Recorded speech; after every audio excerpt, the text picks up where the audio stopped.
Ngibingelele kuwe mlaleli, ngiyathemba ukuthi-ke uyaphila-ke.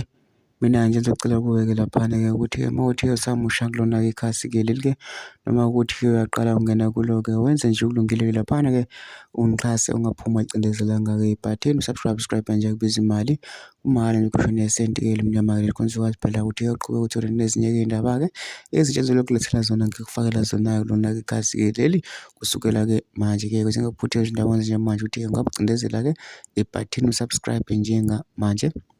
Udaba kulethele lona-ke namhlanje-ke la ngilethele-ke insizwa-ke laphana-ke kade yamazi uKhuzani Mfoka-Mpungose-ke laphana iyachaza iveza nokunye okwenzeka kudala-ke laphana-ke nokuningi yancoma futhi-ke lapha. Kodwa-ke angifuni okuningi ukuthi mina-ke ukuzwa ngami into engenza nje ngidlala-ke i-clip yakhe lo mnisekezelo wona ukuthi-ke uthini-ke.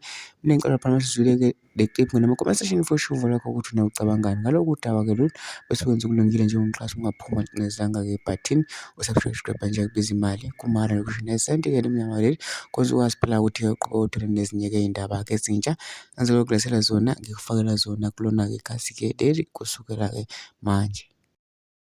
Kuba bafethu xa singena kwi-social media nguKhuzani one way, nami ke ingabi ngathi ndingumuntu onomona kuba ifoni ninayo and nami ndiyawubuka umsebenzi wakhe, akuvumi uba mandithule ngawo.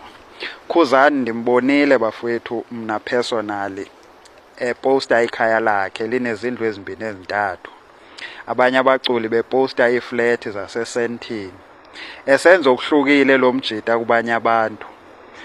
Naku ke ngoku eyona nto impressa kakhulu ngayo izipho aziphiwa ngabantu, uveza ukuthi indlela aphila ngayo nee-guest eziye zafika emcimbini wakhe ziyi-highest profile eSouth Africa. Uphinde ujonge ukuba kusuke isilo sakwaZulu siyofika kowabo, I don't think ikhona into eyoba nkulu empilweni yakhe njengaleyo. I think nezinyanya zakhe hayi zijabule apho zikhona.